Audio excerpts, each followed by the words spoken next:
வணக்கம். நான் உங்கள் வாஸ்து பாலச்சந்திரன். தொடர்ந்து நம்முடைய சேனலில் கனவு பலன்களை பற்றி பதிவு செய்து கொண்டு வருகிறோம். அந்த வரிசையில் இன்றைய தலைப்பு, துளசி செடியை கனவில் கண்டால் என்ன பலன். நம்முடைய சேனலில் அதாவது தொடர்ந்து பார்த்தீங்க அப்படின்னா கனவு பலன்களாக வந்துக்கிட்டு இருக்குது. ஏதாச்சும் உங்களுக்கு நீங்கள் விரும்பக்கூடிய கனவு பலன்கள் ஏதாவது தேவைப்பட்டால் நீங்கள் கமெண்ட் பாக்ஸில் எழுதுங்க. அது சார்ந்த வீடியோக்களை நான் உங்களுக்கு பதிவு செய்கிறேன்.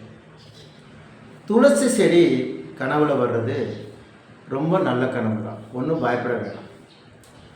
கோயிலுக்கு போனால் உங்களுக்கு துளசி தீர்த்தம் கொடுப்பாங்க, பார்த்துருப்பீங்க. கண்ணில் ஒத்திக்குவீங்க, குடிப்பீங்க அந்த தீர்த்தத்தை.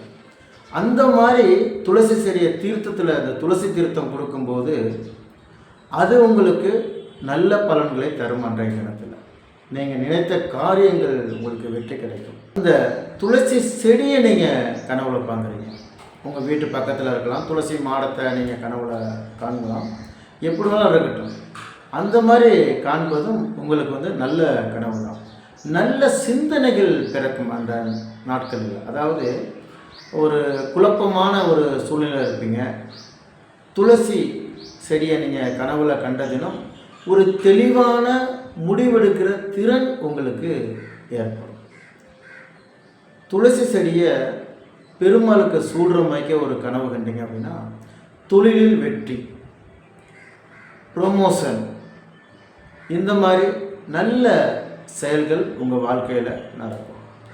துளசி செடி வாடி போன மாதிரி, நீங்கள் துளசி செடியை பிச்சு போடுற மாதிரி, அல்லது அழுகிய துளசி செடியை கனவுல காண்பது, இந்த மாதிரி கனவுலாம் வந்துச்சுன்னா அது சிறப்பில்லாத கனவு.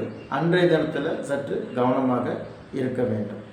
மற்றபடி துளசி செடி கனவுல காண்பது பார்த்திங்கன்னா நல்ல பலனை தான் உங்களுக்கு தரும். அதனால் துளசி செடியை கனவுல கண்டிங்கன்னா பெருசாக ஒன்றும் பயந்துக்காதீங்க.